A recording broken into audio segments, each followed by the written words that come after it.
চলো পরপর দুটো ব্লগ তো তোমাদের আপডেট দিয়েই দিয়েছি। আজকে হচ্ছে সাইট সিনের একটা আপডেট দেবো। ওখানে নেমে আমরা রাত্রেবেলা নেমে একটু রেস্ট নিয়ে সকালে উঠে পুজো দিয়ে দিয়েছি, তারপর একটু ফ্রেশ হয়ে আমরা বেরিয়ে গেছিলাম। দেখো এটা হচ্ছে দেওঘর। আমার পরিবেশটা তো ভীষণ ভালো লেগেছে। খানিকটা কেমন জানো, এখানে যেরকম খড়গপুর আইআইটি না, সেই রকম খানিকটা পরিবেশ ভীষণ ভালো লেগেছে। কারণ কি মানে এত নিঃশব্দতা, মানে মানে সবাই যে যার নিজের কাজে ব্যস্ত, নিজেকে নিয়ে ব্যস্ত। মানে ঠাকুরজি মানে এত সুন্দর লেগেছে পরিবেশটা, আমার খুব ভালো লেগেছে। তোমরাও একবার কিন্তু দেওঘরে গিয়ে ঘুরে আসতেই পারো। এখানে বিভিন্ন রকমের পাখি ছিল, অর্ধেক পাখিরই আমি নাম জানি না, জানো তো। মানে গাঁদা গাছের যে ফুলগুলো না, সেগুলো মানে এত বড় বড় ছিল, সেগুলো মানে দেখার মতো। এখানে দেখো একটা সেলফি জোন মতো করা ছিল। এখানে মানে নিয়মিত খাওয়ানো হয়, সব কিছু হয়। মানে আমরা যেহেতু মানে সেই ঠাকুরের ওখানটাতে ঢুকিনি, বাইরের পরিবেশটাই দেখছিলাম। কিন্তু আমরা এখানে খাবার খেয়েছি। আমরা অনুকূল ঠাকুরের শিষ্য নয় যদিও, তবুও খেয়েছি। দাঁড়াও, এ কি বলে একটু শুনে নাও তোমরা। এখন আমি হচ্ছে দেওঘরে আছি, অনুকূল ঠাকুরের ওই যে একটা আশ্রম, সেখানে আছি এখন।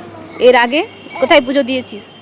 এর আগে আমি পুজো দিয়েছি বলছি সব তো ও তোমাদের বলেই দিল, আমি বাকিটা বলি। এখানে দেওঘরে একটু পরিবেশটা দেখে, সব কিছু দেখে আমরা বেরিয়ে গিয়ে একদম আরেকটা জায়গায় গেছিলাম। এটা হচ্ছে নন্দন পাহাড় বলে। এখানে বেশ কিছু নেই, উপর থেকে জাস্ট জায়গাটা এরকম লাগছিল দেখতে।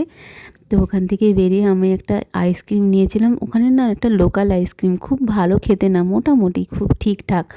মানে এখানের যেমন মানে ব্র্যান্ডেড সেরকম কিছু না। তারপরে দেখো এখানে বসে মানে সবাইকে আমরা মানে কত সুন্দর পরিষ্কার একটা জায়গা, এতজন লোক খাচ্ছে তাও এত পরিষ্কার। তারপরে এই ত্রিকুট পাহাড়ের উদ্দেশ্যে আমরা বেরিয়ে গেছিলাম। আর আমরা একদিনের জন্য গেছিলাম, তো এত টায়ার্ড ছিলাম না, সাইট সিন সবগুলো দেখে কভার করতে পারিনি। দেখো পৌঁছে গেছি। বাঁদর দেখছো এখানে, ছোট ছোট বড় বড় কত বাঁদর দেখতে পাওয়া যায়। তো আমরা এখানে বসেই ছিলাম, ওদেরকেই দেখছিলাম। আর ভেতরে ইচ্ছা করলো না গিয়ে গিয়ে দেখি কি আছে না আছে। তো এই হয়ে গেল মোটামুটি আমাদের ঘোরা। এখান থেকেই ফিরে আমরা রুমে গিয়ে ফ্রেশ হয়ে একদম রাত্রে বেরিয়ে গেছিলাম ট্রেনের জন্য। তারপর না এখানে আমরা দাঁড়িয়েছিলাম ডিনার করার জন্য। দেখছি ওদের না একটা বিয়ে বাড়ি যাচ্ছিলো, সেটাও ভাবলাম তোমাদের সাথে শেয়ার করি। দেখো রাত্রেবেলা স্টেশনেও চলে গেছি, কুম্ভ এক্সপ্রেস ধরে আমরা বাড়ি চলে এসেছি। তাহলে ভিডিওটা আজকের জন্য এতটাই থাক। দেখা হচ্ছে পরের কোনো ব্লগে। ভালো থাকলে পাশে থেকো। টাটা।